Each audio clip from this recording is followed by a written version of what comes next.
তালের ক্ষীরের রেসিপি ভালো লাগলে লাইক, শেয়ার, কমেন্ট, সাবস্ক্রাইব করে দিবে। হ্যালো বন্ধুরা, তোমাদেরকে কবিতাস ফুডে স্বাগত। আজকে করব তালের ক্ষীর।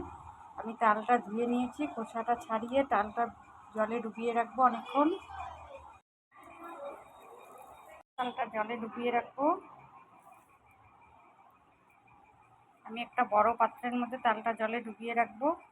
জলের থেকে তালটা উঠিয়ে নিয়েছি, আমি এখন রসটা বের করে নিব।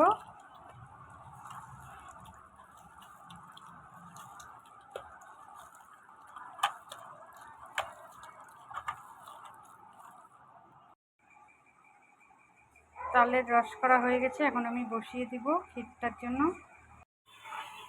তালটা বসিয়ে দিয়েছি, ভালো করে জাল করে শুকিয়ে নেব আগে। তালের রসটা অনেকটা শুকিয়ে গিয়েছে, আমি এখানে শুকনো নারকেল দিয়ে দিচ্ছি গুঁড়ো করে।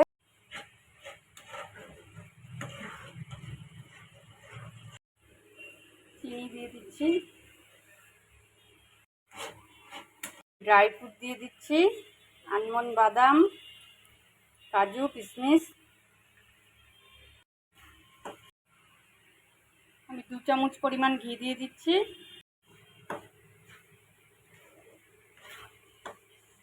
তালের ক্ষীর হয়ে গেছে, নামিয়ে নেব। আমি তালের ক্ষীরটা একটা ডিশে নিয়ে নিয়েছি, আর ওপর থেকে যেই ড্রাই ফ্রুটগুলো আমি তালের ক্ষীরটা করার সময় দিলাম সেটাই আবার ওপর থেকে দিয়ে দিচ্ছি। তোমরাও এইভাবে তালের ক্ষীরটা বাড়িতে করবে, খেতে খুব ভালো লাগে। তোমাদের তালের ক্ষীরের রেসিপি ভালো লাগলে লাইক, শেয়ার, কমেন্ট, সাবস্ক্রাইব করে